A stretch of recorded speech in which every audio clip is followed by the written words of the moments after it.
Então vamos sentar e abrir em Hebreus capítulo 9, né? E hoje nós vamos entrar no capítulo 10. Então, capítulo 9, vamos ler do versículo 23 até o 28. E depois nós vamos entrar no capítulo 10 e irmos mais adiante. Então, isso que nós vamos falar, principalmente do capítulo 10, é uma coisa que tem que estar bem clara no teu coração, na tua mente, no teu espírito. Porque esse capítulo 10, ele vai mostrar que a lei, que tudo aquilo que foi feito no Velho Testamento, era uma sombra, não era uma imagem real. Quando Cristo vem, Cristo substitui todas aquelas coisas da lei do Velho Testamento. E ele toma o lugar de tudo aquilo. Então tudo aquilo não tem mais razão de ser. Não tem mais razão de nós voltarmos para lá e tentar praticar aquilo que Cristo anulou e substituiu. Então isso tem que estar bem claro na nossa mente. Por quê? Porque nós vemos uma boa parte da igreja, ela volta para o Velho Testamento e ela quer trazer aquilo para nós agora, aquilo que Cristo já aboliu. Então eles criam tantas técnicas, tantas plásticas em cima daquilo para levar as pessoas a fazer aquilo que se cumpriu em Cristo e não tem mais nada a ver com o Evangelho. Então vamos ler, versículo 23, capítulo 9. Era necessário, portanto, que as figuras das coisas que se acham nos céus se purificassem com tais sacrifícios, mas as próprias coisas celestiais com sacrifícios a eles superiores, porque Cristo não entrou em santuário feito por mãos, figura do verdadeiro, porém no mesmo céu, para comparecer agora por nós diante de Deus, nem ainda para se oferecer a si mesmo muitas vezes, como o sumo sacerdote cada ano entra no Santo dos Santos com sangue alheio. Ora, neste caso, seria necessário que ele tivesse sofrido muitas vezes, desde a fundação do mundo. Agora, porém, ao se cumprirem os tempos, se manifestou uma vez por todas para aniquilar pelo sacrifício de si mesmo o pecado. E assim como aos homens está ordenado morrerem uma só vez, vindo depois disso juízo, assim também Cristo, tendo-se oferecido uma vez para sempre para tirar os pecados de muitos, aparecerá a segunda vez sem pecado aos que o aguardam para a salvação. Então o que esse texto que nós lemos está nos explicando? É isso que você tem que entender. O sacerdote terreno. Hoje eu não vou perguntar para quem foi escrita essa carta. Você quer que eu pergunte ou não? Para quem foi escrita? Para quem estava debaixo da lei, do judaísmo. Cristo vem estabelecer uma nova aliança. Essa gente nasceu no judaísmo, a vida inteira eles aprenderam o Velho Testamento. Agora Cristo vem estabelecer uma nova aliança. Então eles têm que sair da tradição do judaísmo e entrar na nova aliança. Alguns se aproximaram do Evangelho. Então essa carta é escrita para esses que estão se aproximando, para tentar ajudá-los a sair da tradição, compreender que tudo aquilo que veio de Moisés acabou e começou algo novo com Cristo. Então nunca perca isso de vista. Por quê? Porque você vai ler certas coisas em Hebreus que são específicas para os judeus que estavam debaixo da lei. Uma pessoa que já encontrou Cristo direto, que não conhece nada do judaísmo, ela já nasceu na nova aliança, algumas afirmações e orientações não servem para ela, porque ela já é salva. Ela não é judeu, ela não nasceu debaixo da lei, ela nem teve conhecimento da lei, ela foi salva antes de conhecer qualquer coisa do Velho Testamento. Houve uma pregação de Jesus Cristo, ela se converteu, ela encontrou Cristo, nasceu de novo. Ela já nasce na nova aliança, ela não sabe nada da lei. Ela já é salva, ela não é judeu, ela não nasceu no judaísmo. Então, muitas afirmações aqui é para quem nasceu no judaísmo. Então, tem que saber diferenciar o gentil, que não é judeu, que encontrou Cristo, e quem está se aproximando do evangelho, nascido no judaísmo. São duas coisas distintas. Então, certas coisas que o escritor afirma não é para os gentios, para quem já está na graça. É para quem é judeu, está no judaísmo e precisa fazer a transição para a nova aliança. Então, bem claro, você tem que ter isso na tua mente, senão você vai entrar em conflito com certas coisas de Hebreus. Então, o versículo 24 está escrito que Cristo entrou num santuário não feito por mãos, figura do verdadeiro, no mesmo céu, para comparecer agora por nós diante de Deus. Então, Cristo agora, na nova aliança, ele é o nosso sumo sacerdote. Com seu sangue, com seu sacrifício, ele entrou num santuário lá nos céus e nos representa e comparece diante de Deus a nosso favor.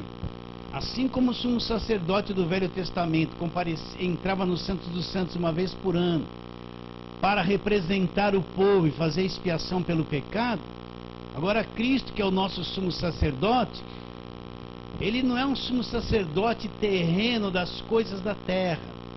Ele é um sumo sacerdote celestial que está nas regiões celestiais e ele nos representa, intercede por nós lá. Está bem claro isso? Não presta atenção lá, queridos. É para cá, deixa ele. Está bem claro isso? Então você tem que entender que Cristo entrou no santuário celestial, é o nosso representante, o nosso sumo sacerdote, e ele é a nosso favor, é o intermediário. Por isso que ninguém chega ao Pai se não for por ele, e o Pai não vem a ninguém aqui na terra se não for através de Jesus Cristo também. Fala, Osmar. Aí eles vão abrir o galpão ali. Ah, então, Osmar, vai lá, tira, põe aqui na frente. Não tem problema, depois ele corta tudo isso.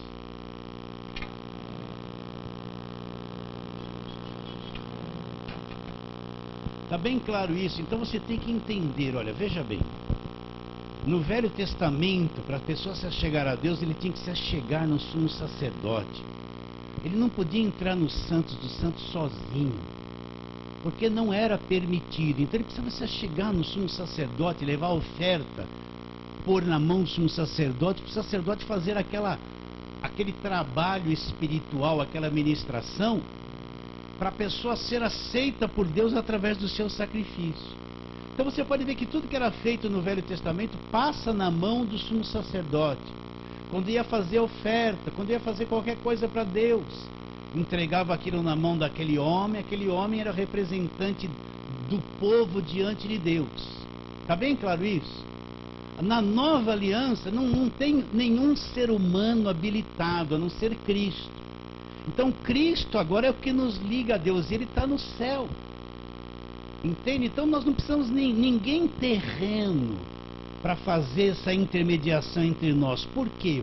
Porque nós temos Cristo, sumo sacerdote celestial, que faz isso por nós no céu. Por que a gente ora em nome de Jesus? Por isso que você tem que entender. Você sempre tem que orar em nome de Jesus.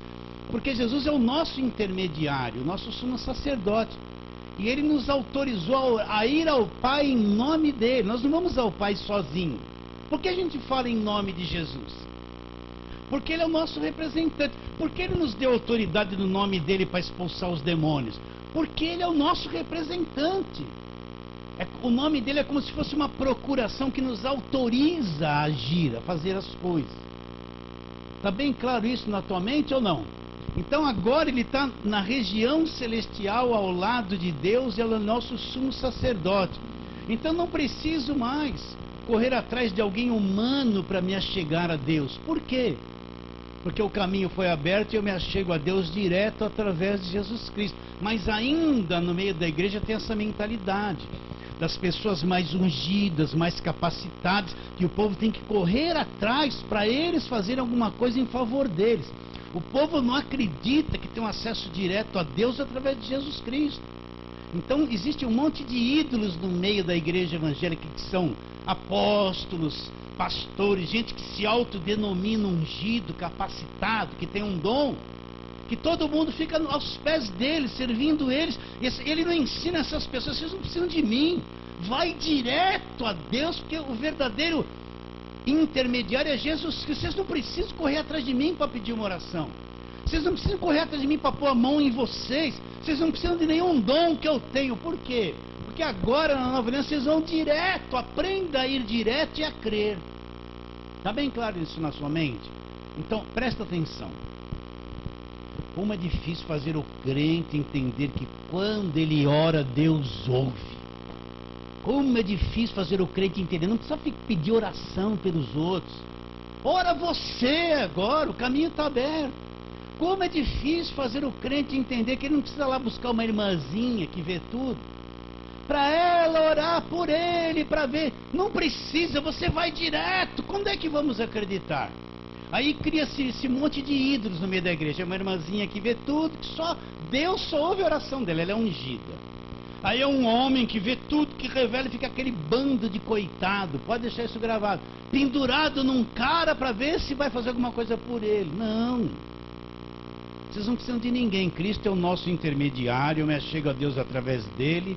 Ele está no santuário celestial a meu favor, e eu vou direto a ele. Quando você entende que a tua oração funciona, oração forte atua, que Deus te ouve, que no Velho Testamento foi liberado aquela dependência de um homem para chegar a Deus, então você vai crescer na fé, você vai confiar quando você ora.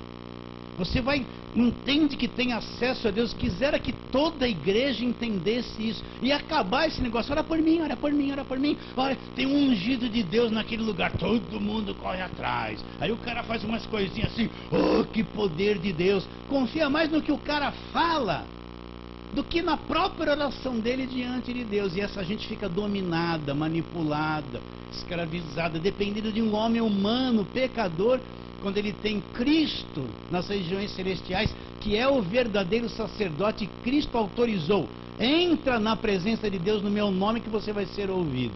Está claro isso na tua mente?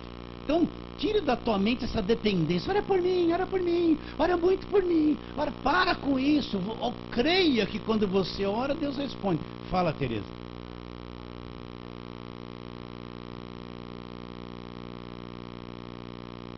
Também, porque não, ali não tem comunhão entre luz e trevas, né? Do crente com o incrédulo, e nem da macumba com as coisas santas. Só para você entender. Então é isso. Então a gente tem que entender. Hebreus, olha, o que ele está mostrando para os judeus? O que o judeu fazia? Todo ano ele ia lá com um bichinho, ele era pecador, matava aquele bichinho inocente, dava na mão do sacerdote, pegava aquele sangue e fazia assim nele. O escritor de Hebreus está dizendo o que agora? Que não precisa mais, acabou. Cristo está lá, vai direto a Deus agora, acabou. Aquele tabernáculo terreno, depois o templo de Salomão, acabou. Agora é direto com ele, direto, não precisa mais matar nenhum bichinho. Cristo substituiu, ele é o cordeiro, direto, acabou. Imagine para o judeu aceitar isso. Ele desde criança vai lá com os pais matar um animal por toda a família. Imagine para ele. Você está entendendo a dificuldade que muitos teriam? E muitos têm de sair da tradição e aceitar aquilo que é novo. Continuando, senão eu vou ficar o tempo todo aqui. Versículo 25: nem ainda para oferecer a si mesmo muitas vezes como sumo sacerdote, cada ano entra no Santos dos Santos com sangue alheio. Ora, nesse caso seria necessário que ele tivesse sofrido muitas vezes desde a fundação do mundo. Agora, porém, ao se cumprirem os tempos. O que é se cumprirem os tempos? É isso, ó. O tempo se cumpriu, Cristo veio e mudou tudo. Começou uma nova etapa. Começou um novo relacionamento de Deus. Começa uma nova aliança. Aquele tempo passou, se cumpriu, acabou, se tornou o passado. Então ele fala, versículo 26: ora, neste caso seria necessário que ele tivesse sofrido muitas vezes desde a fundação do mundo. Agora, porém, ao se cumprirem os tempos, se manifestou uma vez por todas, só uma vez. Para quê? Para aniquilar pelo sacrifício de si mesmo o pecado. Então, isso que você tem que entender. O que é o pecado que ele está dizendo? É esse sistema maligno que entrou por Adão, corrompeu toda a raça humana.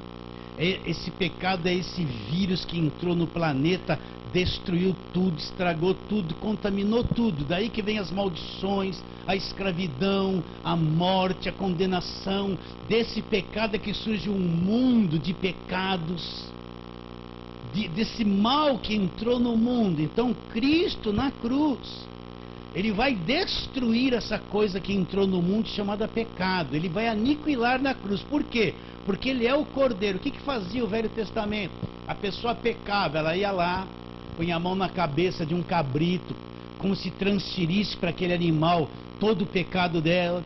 O sumo sacerdote matava aquele animal, pegava o sangue, jogava, e o pecado dela estava coberto. O animal inocente tomava a culpa do pecador, substituía o pecador. Então Cristo vem agora, mas na cruz ele não vai levar o pecado de um homem, ele vai levar o sistema todo que se chama pecado na cruz do Calvário. Ele é o Cordeiro que vai trazer sobre si o pecado de todo mundo. O que Romanos 5,12 diz? Por um homem entrou essa coisa chamada pecado no mundo. Pelo pecado entrou uma segunda coisa, a morte. Passou para toda a raça humana, todos ficaram estragados, todos pecaram. Então, essa coisa que entrou, pecado por Adão, Cristo tomou tudo na cruz. O pecado deu origem às maldições, às doenças, à morte, ao sofrimento, às desgraças, à corrupção, tudo. Então, na cruz, o Cordeiro de Deus, é como se toda a humanidade pusesse a mão em Cristo, transferisse para ele todo o mal. E ele, inocente, porque ele não tinha pecado, ele vai na cruz e ele aniquilou o pecado. Então, a força que o pecado tem sobre um homem, isso que eu quero que você entenda. A força que ele tem, quando ele encontra Cristo, Cristo aniquilou o pecado. Essa pessoa vai ser uma nova criatura. Aquele poder que o diabo tinha sobre um homem que não conhecia Cristo, quando ela se converte de verdade, Cristo tomou sobre ela, desfez o pecado. Vai desfazer esse poder que tinha sobre a vida dela. Nós temos que crer nisso. Então Cristo na cruz, pelo seu próprio sacrifício, como se ele chupasse o pecado de todo mundo. O que ele tomou na cruz não é o pecado o que começou em Adão, até o último pecado que vai acontecer nesse mundo. Ele tomou o pecado de toda a existência da raça humana, até sobre aqueles que não nasceram, vão nascer pecador. Resolveu o problema. Então, na morte dele na cruz, ele aniquila essa coisa chamada pecado. Você sabe o que é essa coisa chamada pecado, que eu explico sempre. O que é? É um sistema de corrupção, de destruição, de morte que entrou por Adão, pegou toda a raça humana. Então, a raça humana inteira é estragada, é pervertida, é destruída, é corrompida. Ela tem uma natureza chamada natureza carnal, contrária às coisas espirituais. Ela está estragada, estragou tudo. Então tudo isso que entrou e estragou, Cristo tomou sobre ele, e na cruz do Calvário Cristo aniquilou. Então, como ele não tinha pecado, ele era perfeito, inocente, ele tomou a nossa culpa, então resolveu o nosso problema com Deus para sempre. A justiça de Deus se cumpriu e o pecado foi aniquilado. Não há mais condenação para aqueles que estão em Cristo. Está bem claro isso? Porque toda a condenação ele sofreu na cruz. Então eu tenho que acreditar. Eu tenho que acreditar que isso aconteceu na cruz. Que eu não sou mais escravo do pecado. Que eu não sou mais escravo do diabo. Apesar de eu ter uma natureza caída, eu não sou escravo do pecado. Eu posso falhar, mas eu não gosto mais de coisa errada. Eu posso fracassar, mas o meu homem interior tem prazer nas coisas de Deus. Na minha carne não resolveu o problema, mas no homem interior eu tenho prazer nas coisas de Deus. Então, qual é a confiança do perdão quando a gente erra? A confiança que Cristo levou o meu pecado, por isso eu tenho direito ao perdão, e Deus perdoa. Uma pessoa pode ter matado, é difícil entender isso. Esse cara matou 12 pessoas, foi para a cadeia, ficou lá 20 anos, agora sai de lá crente, perdoado. É difícil entender, mas a obra da cruz é tão grande que ainda na nossa ótica que o indivíduo matou 12, se ele se arrependeu, ele é perdoado, porque o que Cristo fez na cruz lhe dá o direito ao perdão. O homem humano pode não perdoar, a lei humana não perdoa, mas Deus perdoa por causa de Cristo. Então não há um pecado tão grande que não seja perdoado através do que Cristo fez. Está bem claro isso? Tá? Por isso que nós, pecadores, somos perdoados. Então ele aniquilou. Então, o que o pecado trouxe? O pecado trouxe destruição. Através do pecado, o diabo escravizou a raça humana. O pecado trouxe morte, trouxe doença para o corpo. O pecado trouxe envelhecimento para a nossa estrutura física. Trouxe uma destruição. Mas na cruz, Cristo tomou tudo isso que entrou. E desfez e aniquilou. Por isso eu tenho que crer. Tenho que crer que Ele fez isso. Então, a única coisa que me liberta é o sacrifício dEle. A única coisa que me salva é o sacrifício dEle. A única coisa que me arranca da mão do diabo e me guarda é o sacrifício dEle. A única coisa que me guarda e nenhum mal vem sobre a minha vida. Quando eu falo mal, é uma coisa pessoal. O marido pode errar e pode afundar, mas a esposa é santa. O que ela crê não serve para o marido se ele não crê. Vocês estão entendendo? É uma coisa pessoal de cada um. Mas Cristo tomou tudo sobre ele ali. Então eu crendo nisso, eu entro nessa plenitude. Isso é o Evangelho. Eu entro nessa vida. Eu passo a desfrutar pessoalmente daquilo que ele fez na cruz. Está bem claro? Então não tenha medo de nada. Não tenha medo de diabo, de nada. Não tenha medo de condenação, porque você não é mais condenado. Se eu for condenado depois de tudo aquilo que eu criei na cruz, então o sacrifício dele falhou. Porque eu vou ser condenado. Acreditei, abri o braço, criei de todo o coração e vou ser condenado. Então não serviu para nada, mas serviu. Eu não vou ser condenado e nem você.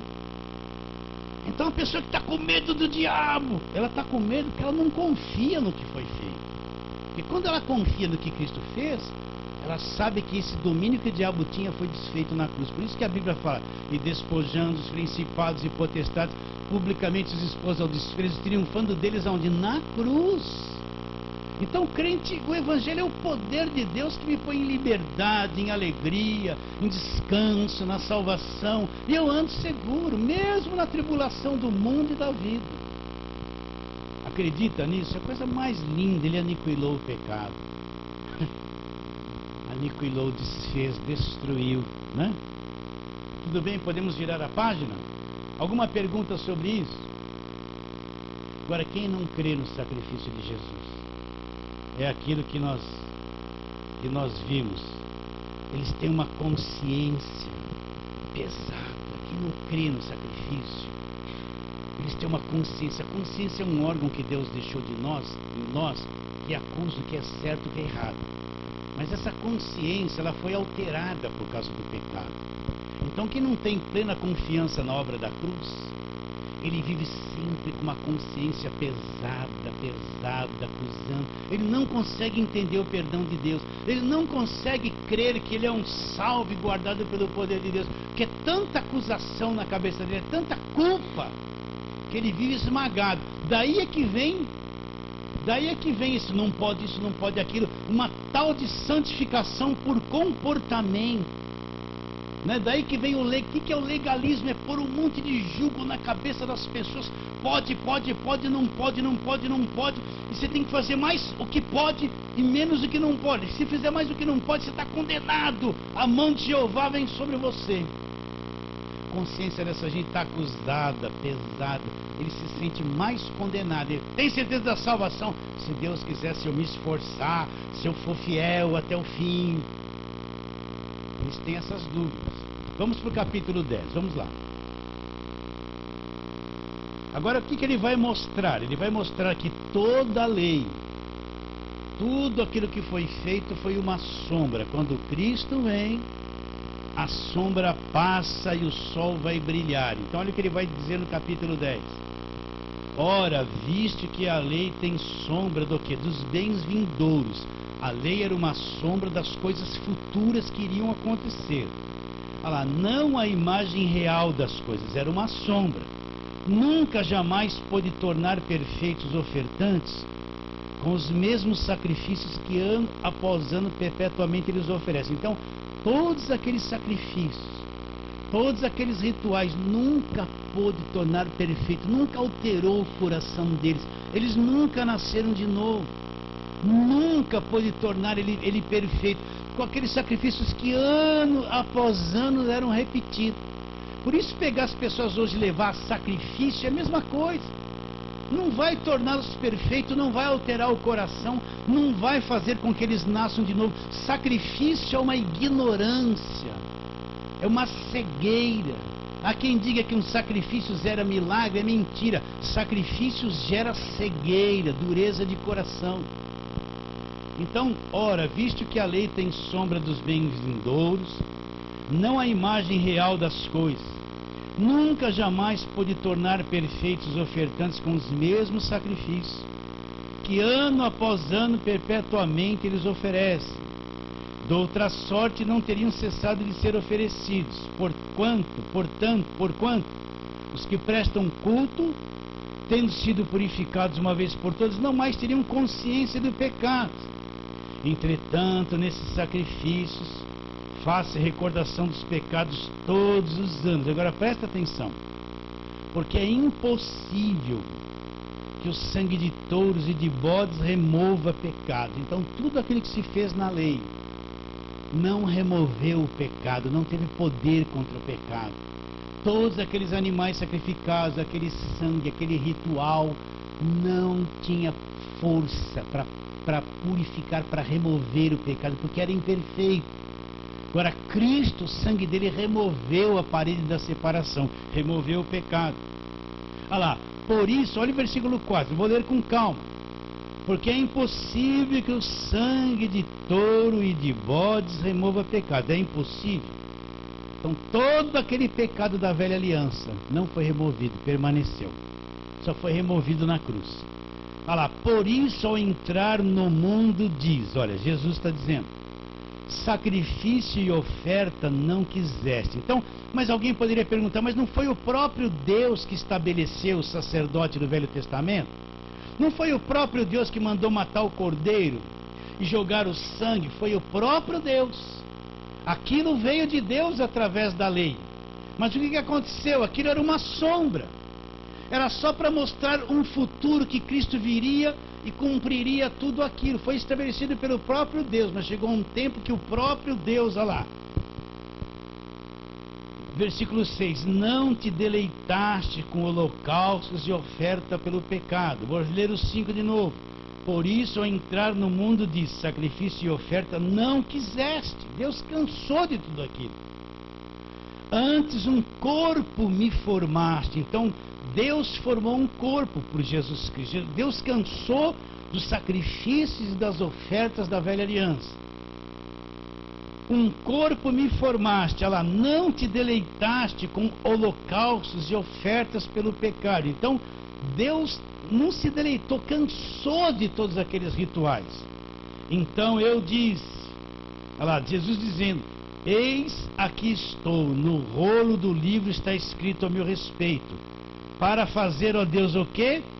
A tua vontade. Então Deus preparou um corpo para Jesus Cristo, de uma forma que ele viesse se encarnar aqui na terra, né?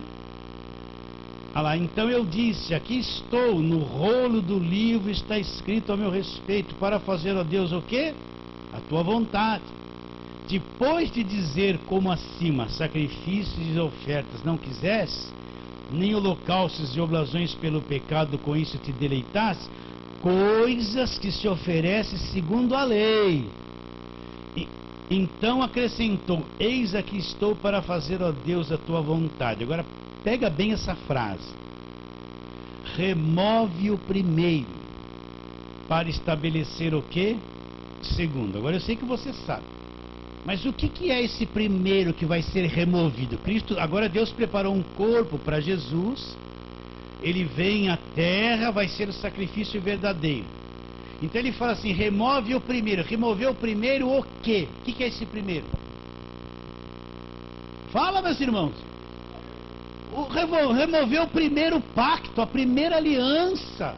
Então, a primeira aliança, quando Cristo assume um corpo e vem na terra, o primeiro pacto, a primeira aliança vai ser removida, retirada, anulada, não vai servir mais para nada.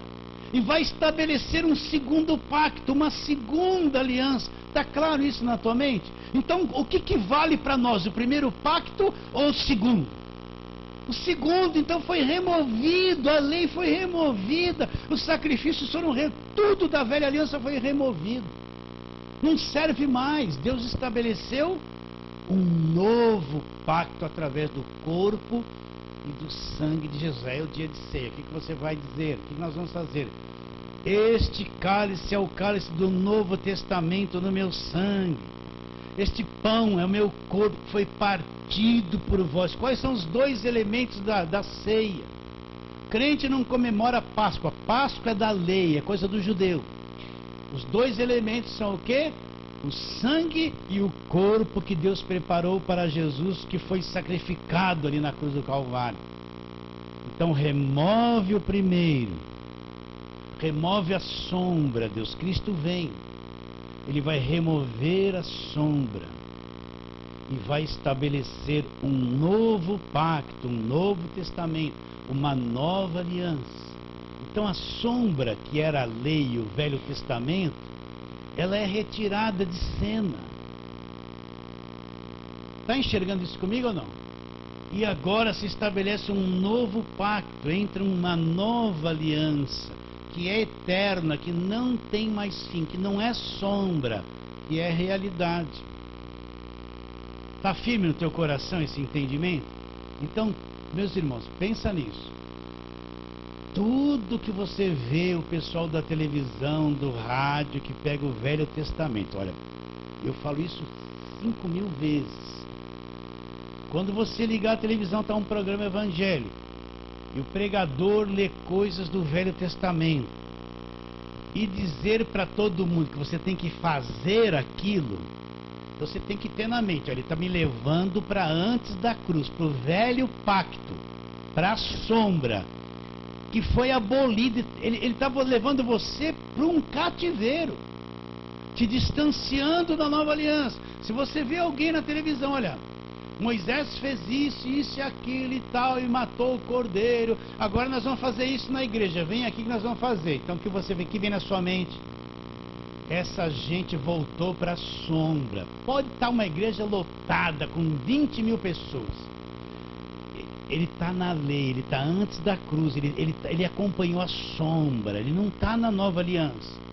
A igreja está na nova aliança, então não vou praticar as coisas do Velho Testamento. Fala, Eduardo, bem alto, pergunta.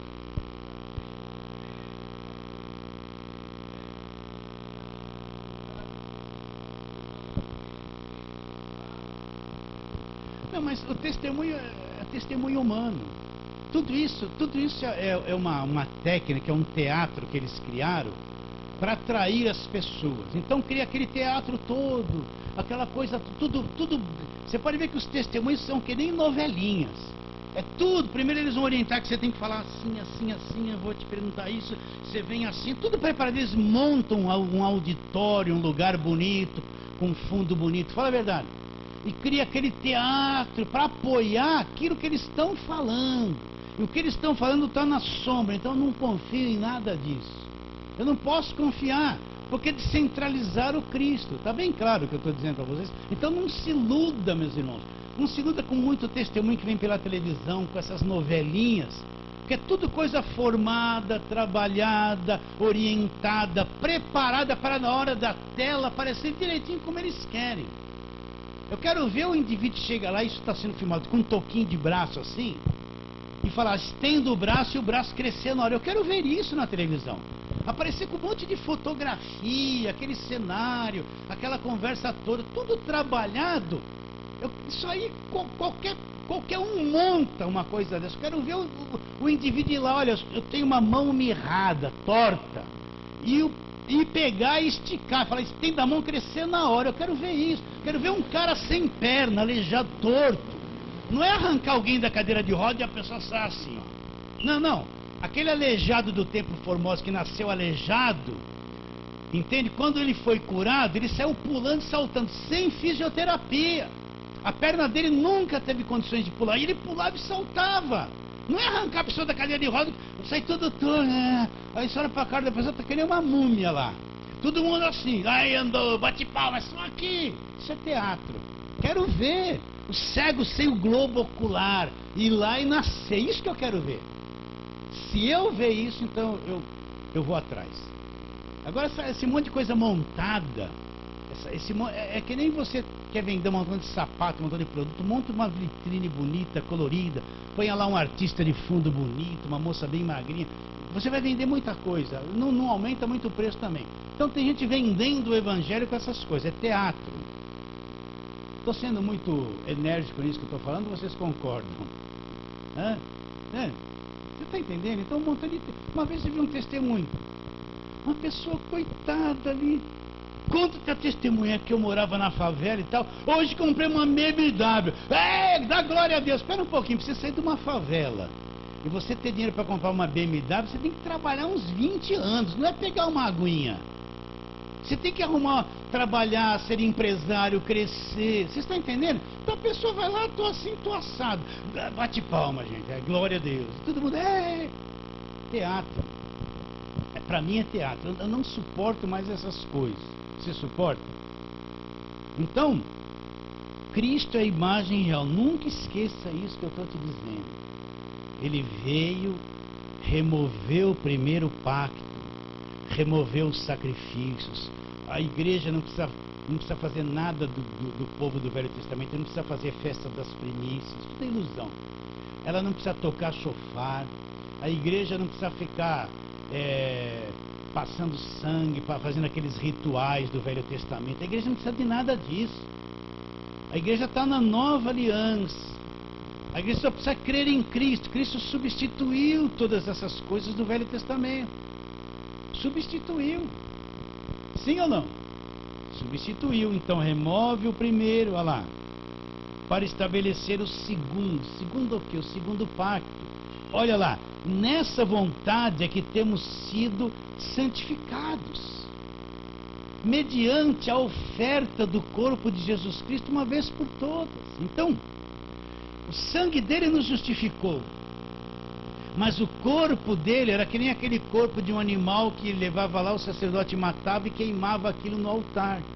Então a oferta do corpo de Jesus Cristo, do corpo dele que foi sacrificado, é que nos trouxe essa separação, essa santificação. Deus nos santificou, nos separou para ele. Continuando. Ora, todo sacerdote se apresenta dia após dia a exercer o serviço sagrado e a oferecer muitas vezes os mesmos sacrifícios, olha lá, que nunca, esses sacrifícios do Velho Testamento, que nunca jamais pode remover pecado. Jesus, porém, tendo oferecido para sempre um único sacrifício pelos pecados, que foi perfeito, que remove pecados de verdade, assentou-se à destra de Deus. Acabou o problema. Um único sacrifício que ele ofereceu, que foi perfeito, resolveu o problema. Assentou à destra de Deus, aguardando daí em diante até que seus inimigos sejam postos por estrado dos teus pés. Agora olha isso. Porque com uma única oferta aperfeiçoou para sempre. Quem? Quantos estão sendo santificados? Então uma única oferta que ele fez na cruz nos aperfeiçoou para sempre. Onde está esse aperfeiçoamento? Nós éramos mortos por dentro, no espírito. Nascemos de novo, nosso espírito novo, aquilo que morreu em Adão em Gênesis 3. Ele é um espírito aperfeiçoado. Existe em nós uma natureza divina que nos habilita totalmente a entrar e a viver no reino celestial. Porque o peixe vive dentro da água, Porque ele tem uma natureza própria para aquilo. Se você quiser viver lá, vai morrer. Então, para se viver no reino de Deus, você precisa ter uma natureza celestial. Assim como o peixe vive dentro da água, porque ele tem natureza própria para isso. Não vai viver no reino de Deus quem não tem o espírito aperfeiçoado, uma natureza aperfeiçoada própria para viver no reino celestial. Então, com uma única oferta, agora eu creio em Cristo e instantaneamente nasci de novo, fui aperfeiçoado no espírito, estou pronto para viver no mundo celestial. Com uma única oferta ele proporcionou isso. O Velho Testamento inteiro de ofertas não pôde proporcionar isso para ninguém. Jesus, com uma única oferta, o seu sacrifício, o seu próprio corpo, aperfeiçoou para sempre. Então, uma coisa linda, isso é o Evangelho. A pessoa encontra Jesus, nasce de novo, é salvo. O que Ezequiel 36 disse? Dar-vos-ei espírito novo. Vou dar um coração novo, vou pôr dentro dela o meu espírito. Ezequiel viu isso, profetizou isso para o futuro. Então a pessoa encontra Jesus, é salva, nasce de novo, um homem interior, aperfeiçoado, que traz a semelhança de Deus, com uma natureza de Deus. Você acredita nisso? Só que está escondidinho aqui, ninguém sabe, só quem nasceu de novo sabe. O que deu isso? Foi um preço que eu paguei? Foi uma oferta que eu dei? Foi o jejum que eu fiz? Foi a campanha que eu fiz? Nada disso me dá essas coisas. Mas foi o sacrifício dele que me deu condições de eu nascer de novo. No Velho Testamento ninguém nasceu de novo. Ninguém. Nem Davi, que foi um homem segundo o coração de Deus. Ele sabia que o Espírito Santo vinha e saía. Então ele falou: Senhor, quando eu estou com o teu Espírito, a coisa é maravilhosa. Não retires de mim o teu Espírito. Não faça isso. Porque o Espírito no Velho Testamento vinha, operava na pessoa e ia embora. Não era morada constante. No Novo Testamento ele vem para ficar. Nós somos o templo do Novo Testamento. Ele vem para ficar, nunca mais vai sair de nós. Então nós não precisamos orar como Davi: não retires de mim o teu Espírito. Nunca vai ser retirado. Ele é o selo, a garantia de que nós somos de Deus. Pode perguntar. Nossa, eu estou gritando muito, gente.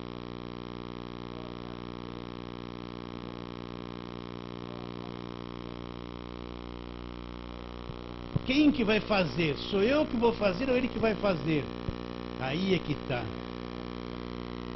Exatamente. Então o que acontece? Olha, vamos ler Ezequiel 36. Vamos lá, para entender as três coisas que aparecem lá.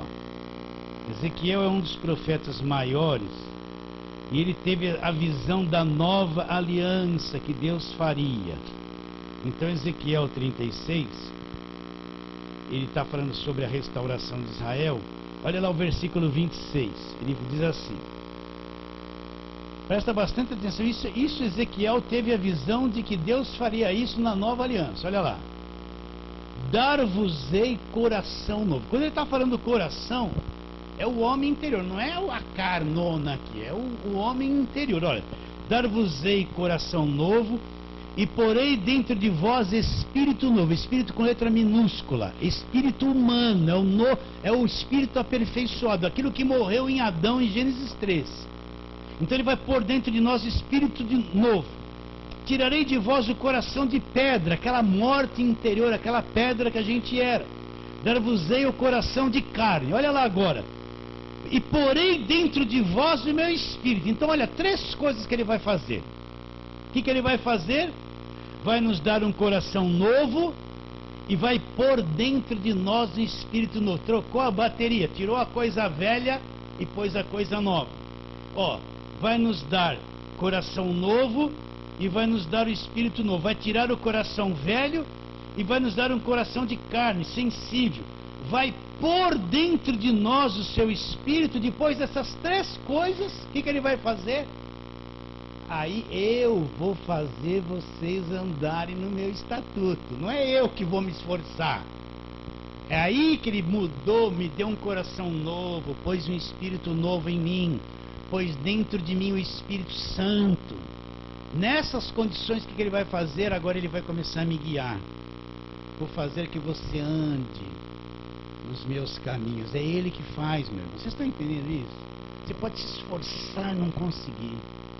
Fica na graça de Deus, que Ele vai te dar graça para você andar nos caminhos dele. Por isso que a obra é de Deus, não é minha.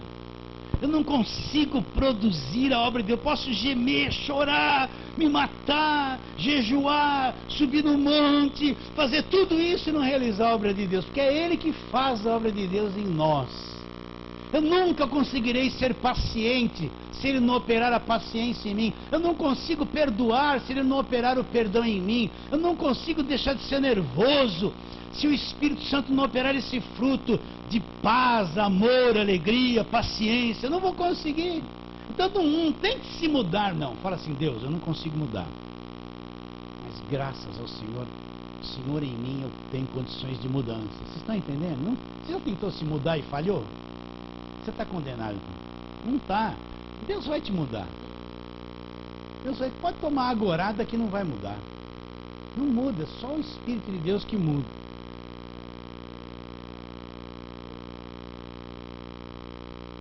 Então ele teve, mas isso aqui, percebe que se perdeu no Velho Testamento, ninguém mais falou disso.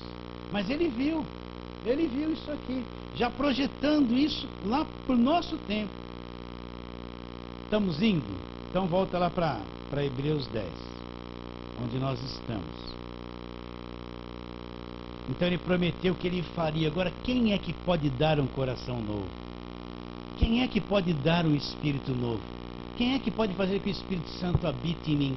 Só Deus, meus irmãos. Nós não temos força para fazer isso, está claro? Por isso que eu digo, nós não conseguimos ser crentes verdadeiros por conta própria. Nós falhamos. Eu só consigo ser um crente porque Ele está em mim e produz isso em mim. Está bem claro isso? Eu não consigo ser fiel a Deus o tempo todo. Mas se existe alguma fidelidade é que Ele operou isso em mim. Eu não consigo manter a minha salvação por obras, mas se eu continuo salvo é porque Ele me mantém salvo.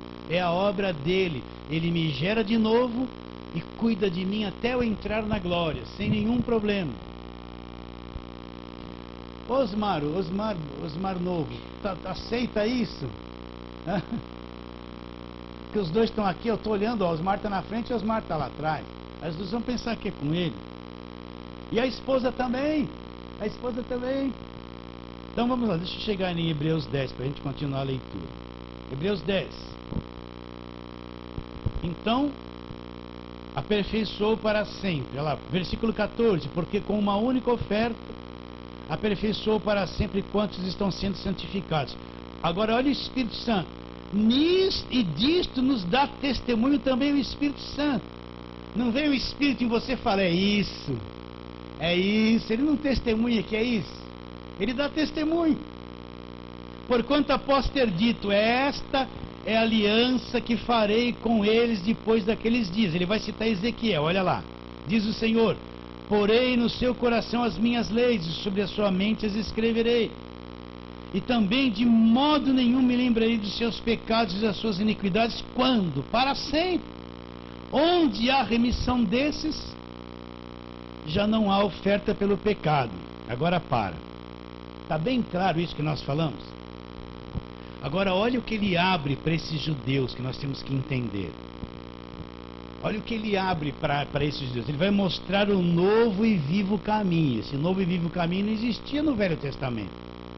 Mas através de Cristo, Deus abre um novo e vivo caminho. Está claro isso? Então, se eu quiser levar a igreja para o Velho Testamento, eu vou ficar numa coisa velha, antiquada, passada. Eu não entro no novo e vivo caminho. Olha lá o que ele diz.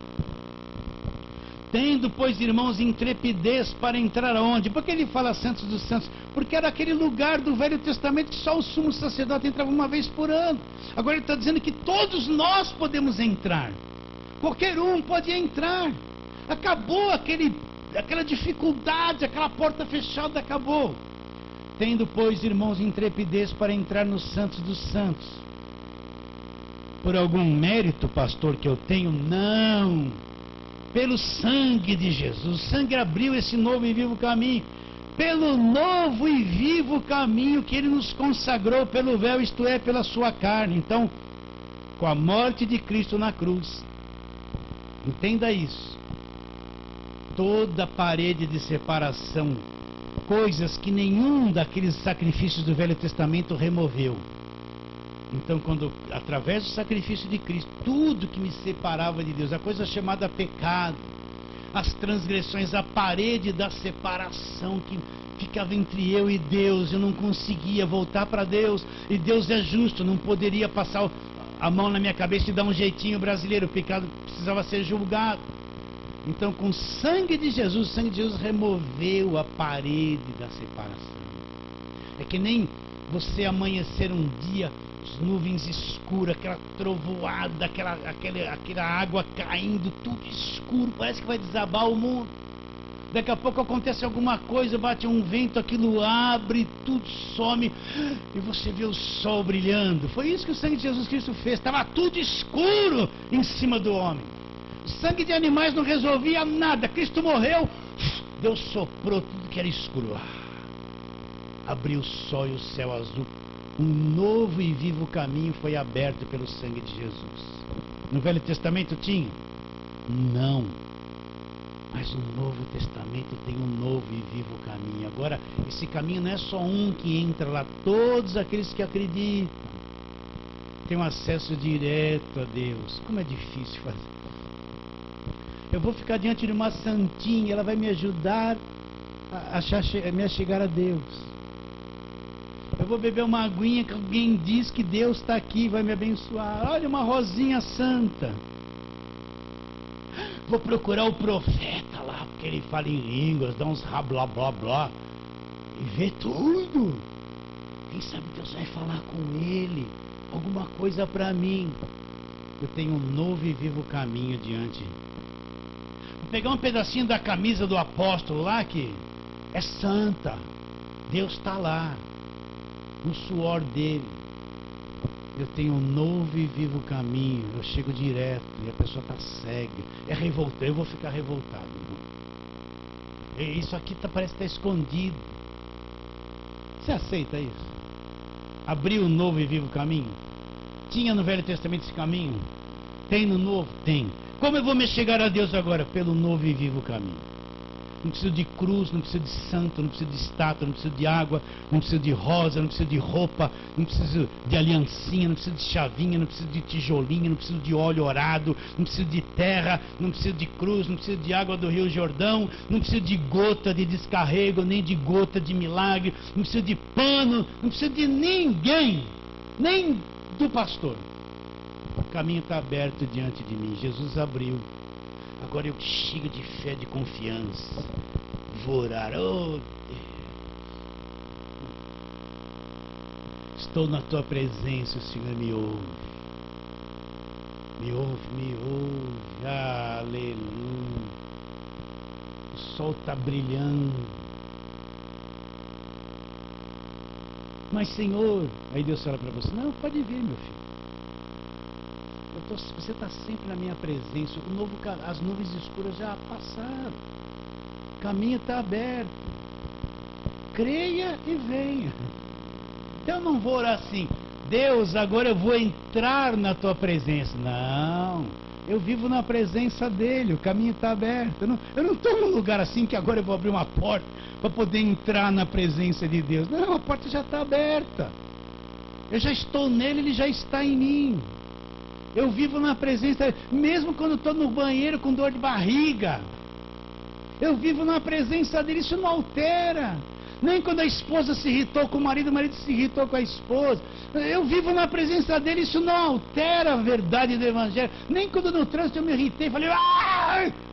Isso não alterou a palavra de Deus. Eu me irritei porque sou humano. A porta não fechou, não. Eu estou na presença de Deus, o novo e vivo caminho. Então é isso, eu tenho que ensinar a igreja. Entra nesse caminho novo e vivo. Entra você tem fé. Não confie em nenhuma outra coisa.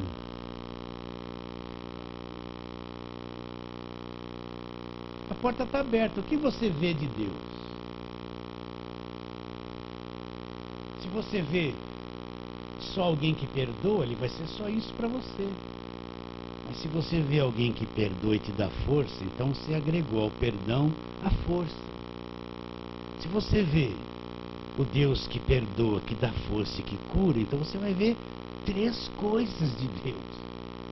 Se você vê essas 3 coisas em um Deus que te dá poder para vencer tudo, você vai ver 4 coisas. Você vai imitando a forma que você vê Deus. Está aberto o caminho. O que eu vou ver? Prefiro ver um Deus completo, que faz tudo. Que cura, que me ajuda, que me dá força, que me perdoa, que me empurra, que me dá coragem, que faz tudo. Depende do que você vê. Está entendendo? Ele vai ser para você aquilo que você enxerga dele. E qual é a minha função? Que você veja ele cada vez mais. Para nós, não é esse negócio. Ih, chegou no fundo do funil. Não, nós temos ao contrário. A gente vem do fundo para frente. Então o funil é que nem um triângulo assim. Ele começa tudo assim, mas ele vai abrindo. Então nós não vamos da parte larga para o fundo. Não.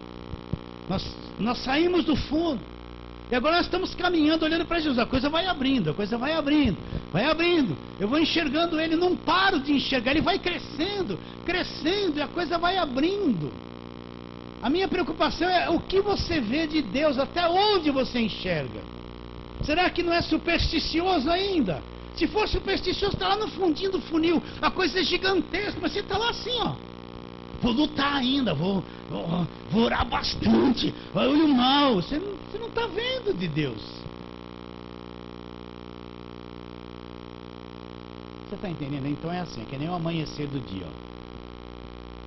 Lá pelas 4:30 da manhã, você olha para o lado leste, começa um clarãozinho, aquele vai ficando claro até sair o sol. Então o conhecimento de Deus é assim, ó. É o que Oséias disse. Conheçamos. Será que eu acho lá Oséias? Vamos lá. Oséias, vamos lá no Velho Testamento. É um dos profetas menores. Ezequiel, Daniel. Depois de Daniel vem Oséias. Ezequiel, Daniel, Oséias. E depois de Oséias vem Joel. Acha lá. Então, Oséias, capítulo de número 6, ele está chamando o povo a uma conversão sincera. Então ele fala assim, capítulo 6 de Oséias, todos acharam? Olha no índice aí, procure e ache. Eu quero que você leia o capítulo 3. Capítulo 6, versículo 3. Ele fala assim. Todos acharam? Ele fala assim, conheçamos e prossigamos em conhecer o Senhor. Então eu conheço, mas não conheço tudo. Eu estou prosseguindo em conhecer, eu vou crescendo nesse conhecimento. O que Pedro diz? Crescei na graça e no conhecimento de Jesus Cristo. Então, Jesus Cristo não é um ídolozinho que fica assim o tempo todo. Ele é gigantesco. Para mim conhecer ele, a coisa é muito grande. Então eu tenho que conhecer. Cheguei até aqui, mas vou prosseguir, nunca parar em conhecer. Então o profeta diz o que? Olha lá. Conheçamos e prossigamos em conhecer o Senhor. Agora olha como ele mostra o conhecimento. Como a alva, a sua vinda é certa. E ele descerá sobre nós como chuva cheirosa que rega a terra. Então, o que é a alva? É o amanhecer. Então, o que é o amanhecer? Começa um pouquinho claro. Aquilo vai crescendo, vai clareando. Quando o sol... Às vezes você vê lá um clarão e você vê a lua ali, não vê? Mas quando o sol levanta totalmente, a lua some. Então, o conhecimento de Deus é assim, começa com um clarãozinho. Aí eu vou conhecer e prosseguir. Por isso que eu tenho que estar na palavra, falando, trabalhando, aperfeiçoando, lutando. Essa é a minha função, para que você cresça. E conforme você vai crescendo, vai clareando, você vai vendo mais Jesus. Entrou no caminho. É grande. Por isso, nunca tenha orgulho no seu coração e achar que você é melhor que os outros, sabe mais que os outros, que as minhas revelações... Não. Está tudo na palavra aqui. Se Deus tem aberto o teu entendimento, seja humilde, para que você tenha mais revelação. Porque nós não vimos Jesus como tem que ser visto ainda. Nós não estamos vendo Ele na sua plenitude ainda. Então esse novo e vivo caminho foi aberto. Agora eu vou conhecendo. Então eu vou conhecer Jesus que me perdoa, que me salvou, que me guarda do diabo, que me cura, que me ajuda, que me dá inteligência. Eu vou vendo Ele cada vez mais. E eu vou crescendo na fé. Está claro isso? Então não limita Jesus. Bom, eu estou salvo e tal, aí surgiu um probleminha. Não, mas então esse probleminha não. Não, eu estou contente com a salvação. Não. Vai, veja Jesus ali também. Né? Olha, eu estou com medo disso, medo. Uma coisa que eu fico estarrecido é uma pessoa que compra um carro e tem medo de dirigir. E deixa o carro na garagem e não dirige. Eu estou com Jesus, eu vou ver Jesus aqui me ajudando. Vai vendo Jesus em tudo, gente.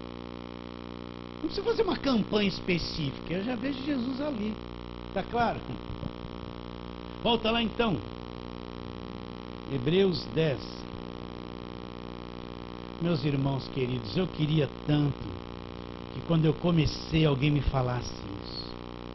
Alguém me explicasse essas coisas. Pelo amor de Deus, como eu queria ter ouvido isso.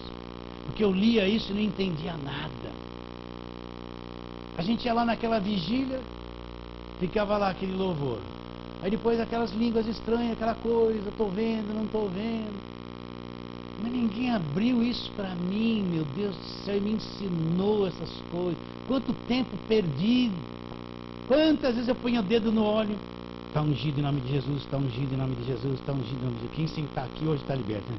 Aí qual a palavra da libertação que vinha? Ó, porque é o diabo, porque é o demônio. Agora eu vou te libertar. Sai! Que libertado o quê? Não ensinava a palavra para as pessoas. Eu nunca, o meu pastor me abriu isso e me falou, olha, tem um caminho aberto diante de você. Não confie em nada dessas coisas. Porque ele não sei se via isso. Quantos cultos, eu era líder de jovem, a gente ia fazer acampamento todo carnaval. Quantas noites eu falei um montão de coisa que não era isso. Porque eu não via essas coisas, meu Deus do céu. Vocês entendem? Hoje você está tendo o privilégio de falar e você de ouvir. Você acredita nisso? Acredita ou não? Isso é coisa maravilhosa. Quantas vezes eu pus água em cima do copo e bebi. Eu tinha uma parede lá que tinha minha mão de óleo. Quando veio esse negócio nos anos 90, década de 90, de batalha espiritual, de maldição, coisa, eu ia orar, via demônio até no esgoto. Os demônios lá, Exu do lodo, que vive na sujeira, no fedor. Eu acreditar nessas bobeiras, pelo amor de Deus, gente. Que miséria espiritual, não é? Exu do lodo. Pelo amor de Deus. Isso é da macumba, não é do evangelho? Então quando vinha o mau cheiro lá do ralo, tinha na rua lá uma boca de bueiro. Quando não chovia, vinha o mau cheiro, Exu do lodo aí. Sai! Tá lá escondido para ver a perna da gente quando passa. Pelo amor de Deus. Que atraso de vida, não é isso? Que atraso. Olha a minha fé, era essa bobeira. E isso se torna real, porque você crê. Pelo amor de Deus, como eu me arrependo. Mas vamos lá, versículo 19 de novo. Pode falar.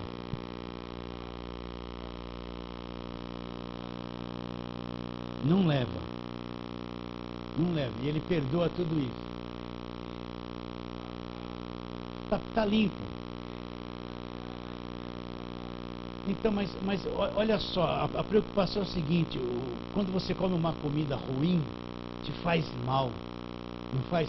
Então comer todas essas coisas e acreditar como se fosse palavra de Deus, quantos anos a pessoa vive angustiada, vive mal, fazendo besteira, com conflito dentro de casa, com problema, vai dar mal, come uma coisa estragada, não atrapalha o teu organismo inteiro. Então quanta gente agora está comendo isso, está afundada nessas coisas, passando mal, pedindo socorro e não resolve. Isso causa um dano às vezes na vida futura dela.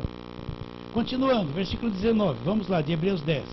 Mais 10 minutinhos, irmãos. Tendo, pois, irmãos, intrepidez para entrar nos santos dos santos. Como, pastor? Pelo meu jejum, pela minha oferta, pelo meu esforço, pela minha campanha, pelo meu sacrifício. Não! Pelo sangue de Jesus, pelo novo e vivo caminho que Ele nos consagrou, pelo véu, além do véu, isto é, a sua carne, e tendo grande sacerdotes sobre a casa de Deus, aproximemo-nos com sincero coração, com coração sincero. Agora nós vimos Jesus, sabemos que Ele abriu um novo e vivo caminho. Ele é nosso sumo sacerdote que está nos céus, abriu o caminho.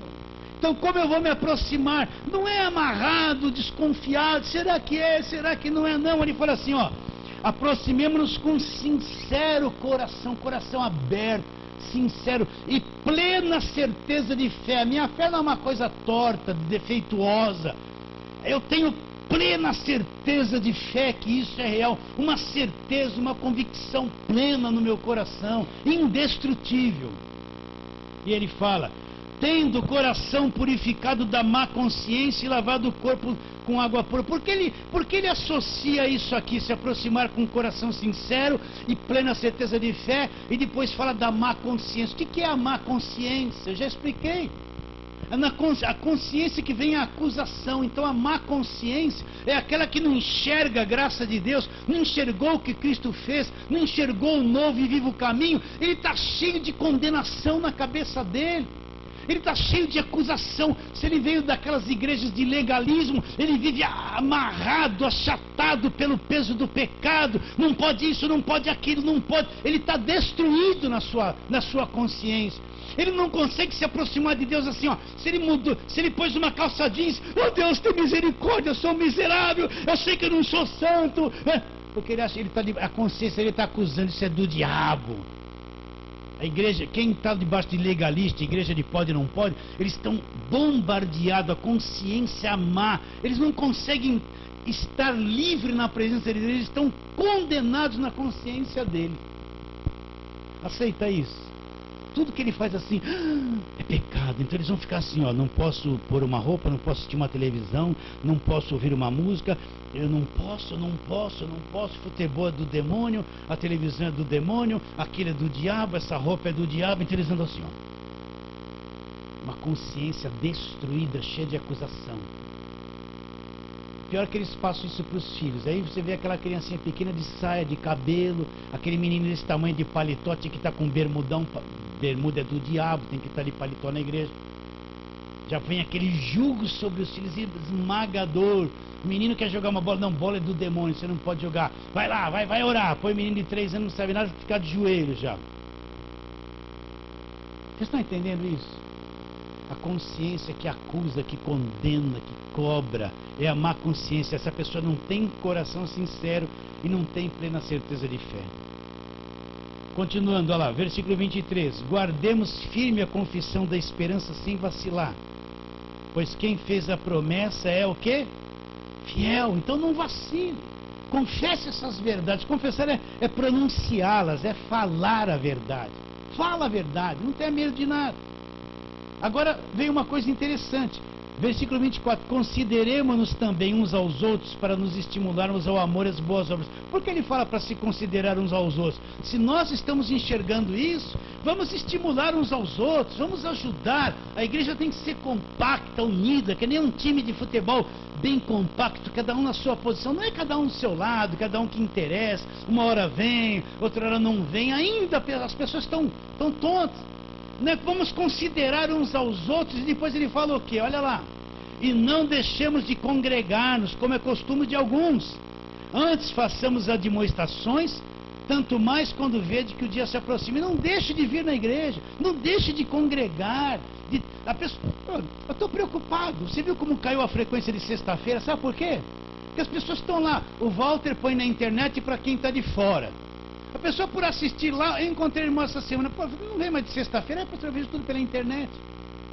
Então perde o momento de olhar um para o outro, de conversar, de estar junto, com a preguiça pela internet. Então, até de domingo, tem gente que não está vindo na igreja, fica vendo pela internet, daqui a pouco eu falo, Walter, para. Porque não dá, o povo fica preguiçoso.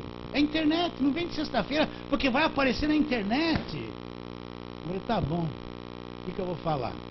não deixemos de congregar. Então, quanto mais nós estivermos juntos, pensa num time bem treinado, cada um na sua posição. Ninguém desvaloriza ninguém, todo mundo contribui. Nós somos uma força poderosa.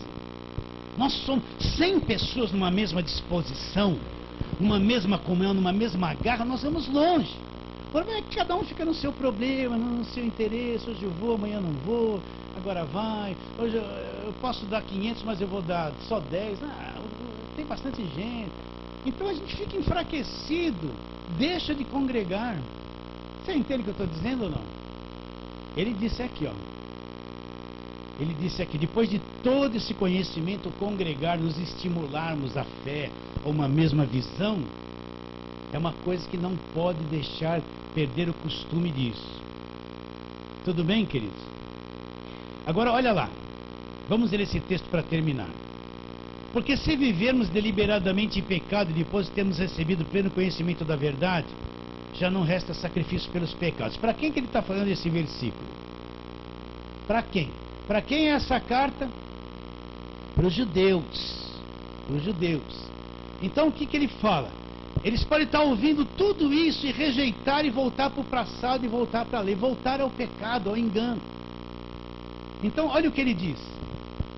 Porque se vivermos deliberadamente em pecado, depois de termos recebido pleno conhecimento da verdade. Qual a verdade que ele está pregando aqui para esses hebreus? Jesus Cristo é o Cordeiro, Jesus Cristo é o sumo sacerdote, Jesus Cristo é o autor da nova aliança, acabou a velha aliança, larga a tua tradição. Depois que você receber todo esse conhecimento da verdade, voltar para trás, voltar para o pecado, para o engano, não resta mais sacrifício pelos pecados. Olha lá. Pelo contrário, certa expectação horrível de juízo de fogo, vingador, prestes a consumir os adversários. Depois, se eles tivessem ouvido tudo isso e deliberadamente voltar para trás, largar toda essa verdade, não resta, o sacrifício de Jesus não vai servir para nada para eles. Continuando. Sem misericórdia, lá, pela lei, sem misericórdia morre pelo depoimento de 2 ou 3 testemunhas quem tiver rejeitado a lei de Moisés. De quanto mais severo castigo julgará a vós, será considerado aquele que calcou os pés no Filho de Deus. Por que ele fala isso, calcar os pés no Filho de Deus? Porque esses judeus podiam ter ouvido tudo isso e voltar para trás, se abraçar com a tradição, com a lei e desprezar o sacrifício de Jesus Cristo. Largar, voltar para trás. Entende isso que eu estou dizendo ou não? De quanto mais severo castigo julgará vós, julgai vós, será considerado aquele que calcou os pés no Filho de Deus. Ouviu de Jesus, ouviu do sacrifício, ouviu da nova aliança, ouviu do sangue de Jesus, voltou para trás, profanou, olha lá, calcar os pés no Filho de Deus e profanou o sangue da aliança, com o qual foi santificado e ultrajou o Espírito da graça. Por que ele fala ultrajar o Espírito da graça? Porque o Espírito da graça, que é o Espírito de Jesus Cristo, estava ali, trazendo essas informações, essas verdades para todos eles. Eles poderiam voltar para trás, voltar para a lei, rejeitar o sacrifício de Jesus, calcar os pés do Filho de Deus. Continuando. Ora, nós conhecemos aquele que disse, a mim pertence a vingança, eu retribuirei. E outra vez, o Senhor julgará o seu povo. Aí ele falou, horrível coisa é cair nas mãos do Deus vivo. Imagine aqueles judeus, depois de ter recebido todas essas verdades, voltar para trás, negar tudo aquilo que eles fossem iluminados. Então, Deus julgará o seu povo. Está bem claro isso, queridos? Então, vou terminar o capítulo 10 para a semana que vem entrarmos no capítulo 11. Ele fala assim, lembrai-vos, porém, dos dias anteriores em que depois de iluminados, sustentaste grandes lutas e sofrimentos, ora expostos como em espetáculo, tanto do opróbrio quanto de tribulações, ora tornando-vos coparticipantes com aqueles que deste modo foram tratados. Porque não somente vos compadeceste dos encarcerados, como também aceitastes com alegria o espólio dos vossos bens, tendo ciência de possuirdes vós mesmos patrimônio superior e durável. Não abandoneis, portanto, a vossa confiança, ela tem grande galardão. Ela tem grande galardão.